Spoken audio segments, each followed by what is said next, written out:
Mesdames et messieurs, bonjour et bienvenue à cette grande édition de la télévision rwandaise avec moi-même Michel Iradukunda.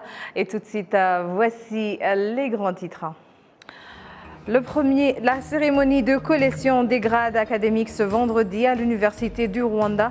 Cette université a décerné pour la 8e fois des diplômes à 5702 étudiants qui ont terminé leurs études dans différentes facultés. Tous les 22 novembre, la communauté internationale et plus particulièrement les pays africains célèbrent la journée de l'industrialisation de l'Afrique.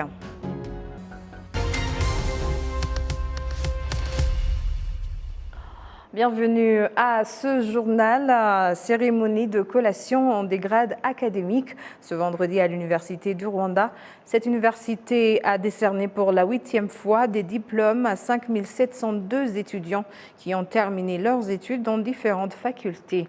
Cette cérémonie qui s'est tenue en district de Nyagatare, en province de l'Est, devant une foule d'étudiants et leurs familles. L'événement a été rehaussé par la présence du Premier ministre du Rwanda, Dr Edouard Ngirente, ainsi que plusieurs personnalités. Parmi les 5702 diplômés, il y a 25 docteurs, 628 diplômés du 3e cycle de l'université maîtrise, 4717 du 2e cycle de l'université licence et 332 des titulaires de divers diplômes. Tous les 20 novembre, la communauté internationale et plus particulièrement les pays africains célèbrent la journée de l'industrialisation de l'Afrique. Une journée pour inciter les pays à s'engager davantage dans le processus industriel, pour susciter une prise de conscience au niveau mondial et mobiliser l'appui international en faveur du développement industriel de l'Afrique. La journée de l'industrialisation décrétée par les Nations Unies permet chaque année d'aborder des problèmes liés au développement industriel durable et d'évaluer les stratégies d'atteinte des objectifs visant à faire des Africains des partenaires égaux dans ce nouveau monde. Au Rwanda, le ministère du Commerce et de l'Industrie révèle que le fait d'avoir une industrie bien développée avec un équipement de base dont elle a besoin est ce qui garantira sa productivité continuelle d'augmenter et donc de stimuler l'économie du pays. Le produit intérieur brut du pays au deuxième trimestre de cette année a augmenté de 7,5%. Depuis 2007, l'industrie manufacturière a connu une croissance de 14,1%, contribuant à hauteur de 1005 milliards à l'économie, alors que l'objectif est que cette production atteigne 1262 milliards en 2025. Le président de la Cour suprême et le président du Conseil supérieur de la magistrature, Dr Faustin Nteziryayo, demandent aux membres du comité anticorruption dans les tribunaux d'être audacieux et de cesser d'être timides et de combattre la corruption dans les tribunaux. Dr Faustin Nteziryayo a fait cette annonce ce vendredi après plusieurs plaintes de citoyens sur des cas de corruption dans des tribunaux, comme cela apparaît dans une enquête menée par l'Office rwandais de la gouvernance RGB sur la perception de la corruption dans les services et institutions Citizen Report Card 2022. Dans cette enquête, environ 20% de la population ont déclaré qu'il y avait de la corruption dans les tribunaux, tandis qu'environ 80% ont indiqué qu'il n'y avait pas de corruption. Dans le même temps, 10,8% se disent insatisfaits du processus anticorruption devant les tribunaux.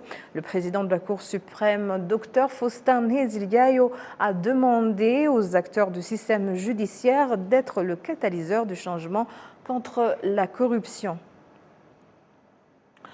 Suite à l'augmentation constante de la population mondiale et les effets néfastes du changement climatique, les agriculteurs et d'autres acteurs du secteur agricole notent qu'il existe un besoin de semences résistantes aux effets du changement climatique. Certains suggèrent l'introduction de cultures génétiquement modifiées ainsi que la technologie moderne dans l'agriculture pour l'augmentation de la production. Patrick Kanyili-Dandi pour plus de détails. Les cultivateurs du maïs à Bichéni, en district de Kamoni, indiquent avoir fait face à une saison sèche assez sévère cette année et que normalement, au cours de ce mois de novembre, ils savent déjà en avance s'ils pourront récolter ou pas. Toutefois, ils reconnaissent que la stratégie d'irrigation toute l'année, en attendant une bonne pluviométrie, a donné ses fruits. Nous avons arrosé pendant 2 mois. Il reste encore 2 mois. Et nous prévoyons que si la pluie n'est pas au rendez-vous, nous irriguerons à nouveau et cela n'affectera pas nos cultures.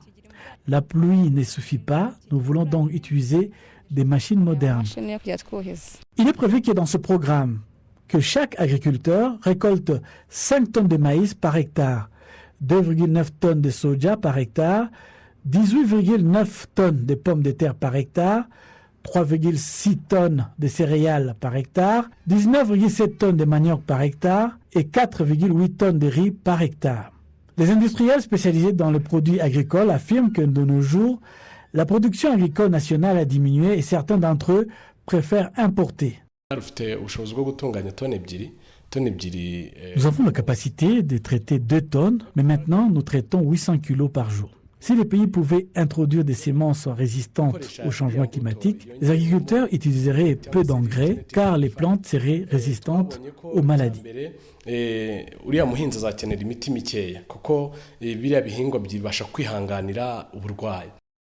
projections indiquent que d'ici 2050, la population mondiale sera proche des 10 milliards. Il y a quelques jours, la planète a totalisé 8 milliards d'individus. Les Nations Unies s'attendent à ce que la population des 26 pays africains ait doublé. Cette augmentation ira de pair avec les besoins de la nourriture. Mais les ressources naturelles, comme la terre, n'augmenteront pas. Et le changement climatique affecte fortement la production agricole. L'Organisation des Nations Unies pour la femme, ONU Femmes ou UN Women, a organisé un atelier pour réflexion en vue de discuter des questions liées aux droits de la femme et l'égalité du genre. La représentante de cette organisation au Rwanda, Jeannette Kem, a indiqué que c'est une occasion de rassembler les familles pour savoir exactement où elles en sont en termes de sécurité nutritionnelle et que ces discussions visent prioritairement à mettre les femmes en première ligne dans le développement durable de la nutrition de la famille. À présent, certaines personnes atteintes de diabète et d'autres ayant des proches souffrant de cette maladie interpellent tous les Rwandais à consulter dès l'apparition des premiers signes et à suivre scrupuleusement les conseils de leurs médecins pour pouvoir vivre dans les meilleures conditions avec leur maladie. Patrick Nilidandi pour plus de détails. Plus de 23 000 enfants, adolescents et jeunes adultes vivent avec le diabète au Rwanda et voici quelques-unes des personnes atteintes de diabète qui se sont confiées à Arabié sur leur expérience. C'était en 2016 que j'ai appris que je souffrais du diabète. Ce n'était pas facile d'accepter cette nouvelle situation. Difficile de savoir que la vie avait changé et il fallait prendre un traitement à vie et changer son alimentation. Ma première pensée était dirigée vers la société et sa perception de ma maladie.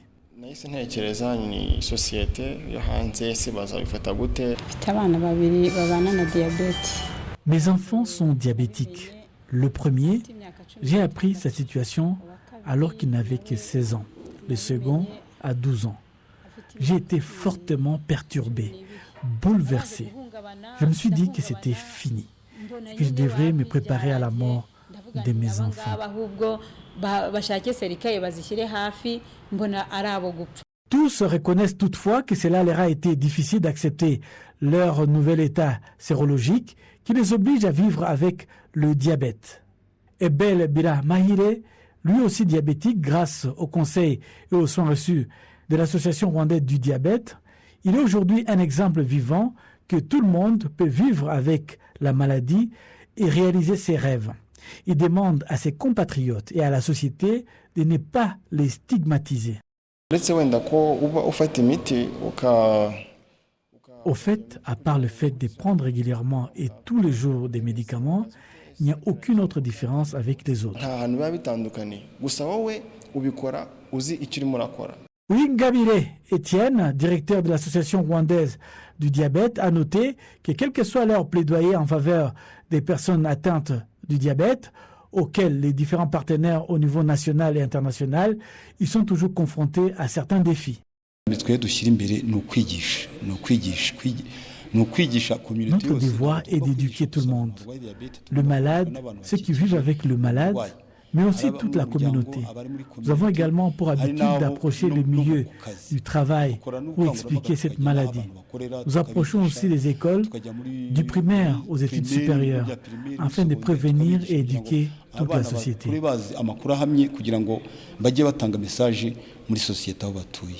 Le directeur exécutif de l'Alliance des maladies non transmissibles, Alphonse Mbarushimana, a noté qu'une plus grande sensibilisation à la prévention et à la lutte contre le diabète peut réduire le nombre de cas de personnes souffrant de diabète.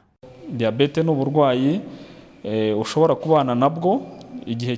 diabète est une maladie avec laquelle on peut vivre, et pendant longtemps, si l'on suit les conseils de son médecin.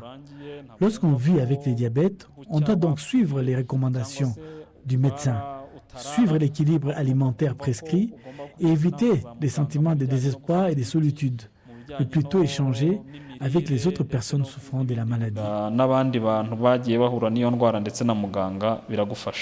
L'Association rwandaise du diabète est une organisation non gouvernementale légalement reconnue, fondée en 1997, dans le but d'améliorer le bien-être des patients diabétiques au Rwanda.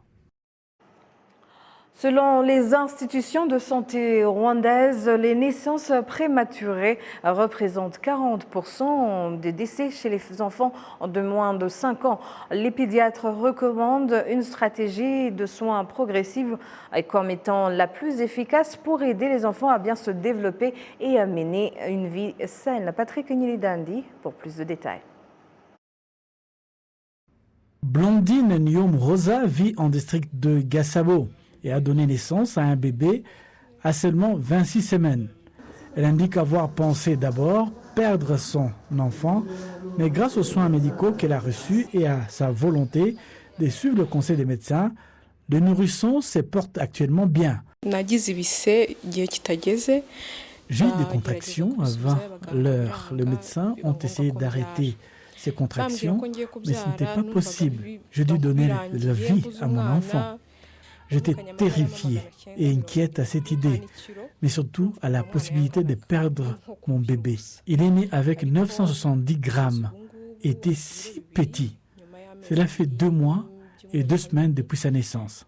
Maintenant, je pense qu'il va mieux.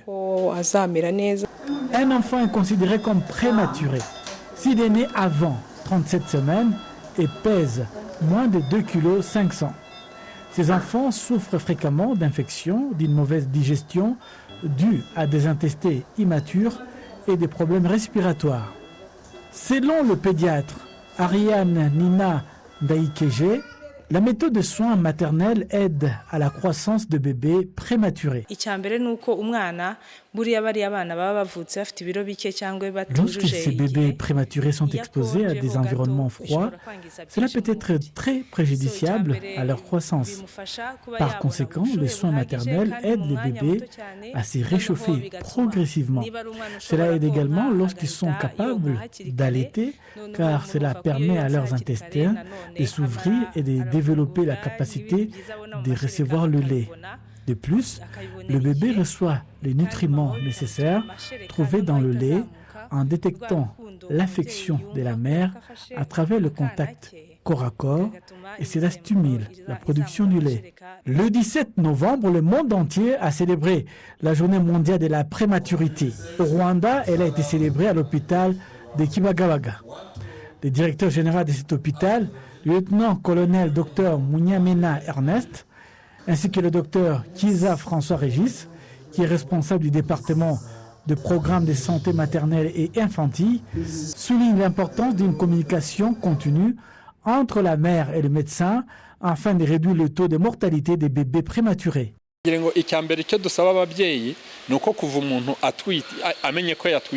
première chose que nous conseillons aux femmes enceintes est de se rendre à l'hôpital dès qu'elles ont connaissance de leur grossesse.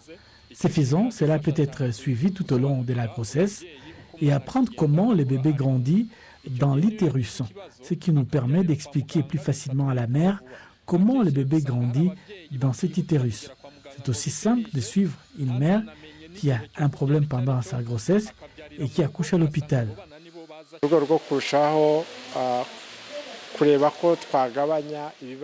Nous encourageons les mères à travailler avec les médecins en respectant leurs instructions, car elles jouent un rôle crucial dans l'amélioration de la santé du bébé. Nous augmentons le nombre de matériels nécessaires à la prise en charge de ce bébé prématuré afin de réduire le nombre de décès néonatals et les différents problèmes auxquels ces bébés sont confrontés. Selon le Centre biomédical du Rwanda, RBC, en sigle et en anglais, 10% des bébés naissent prématurément et 40% des décès chez les enfants de moins de 5 ans sont dus à une naissance prématurée.